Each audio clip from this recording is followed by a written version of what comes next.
Hello বন্ধুরা, আশা করি আপনারা সবাই ভালো আছেন, সুস্থ আছেন। তো আজকে আপনাদের জন্য আবার একটি আকর্ষণীয় ভিডিও নিয়ে উপস্থিত হলাম। তো বন্ধুরা, ভিডিওটি টানাটানি না করে শুরু থেকে শেষ অবধি মনোযোগ সহকারে দেখতে থাকুন।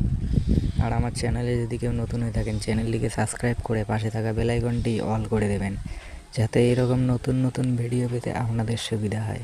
তো বন্ধুরা, আত্মার মুক্তি এই ভিডিওটির পার্ট 1 আপনারা নিশ্চয়ই সবাই দেখেছেন।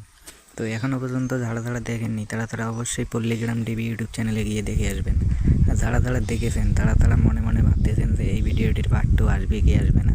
তো সব কিছুই জানিয়ে দেওয়া হবে আজকের এই ভিডিওর মাধ্যমে। ভিডিওটি কোথাও টানাটানি না করে শুরু থেকে শেষ অবধি দেখতে থাকুন। আর আত্মার মুক্তি ভিডিওটির পার্ট 1-এ টনি ও সালমা খুবই সুন্দর একটি অভিনয় করেছেন। তো আপনারা এখন মনে মনে ভাবতেছেন যে এই ভিডিওটির পার্ট 2 আসলে খুব ভালো হয়। তো বন্ধুরা, এই ভিডিওটির পার্ট 2 আর আসবে না, এটা পার্ট 1-এই সম্পূর্ণ শেষ করে দেওয়া হয়েছে। এর পরবর্তীতে আপনারা নতুন কোনো ভিডিও দেখতে পারবেন।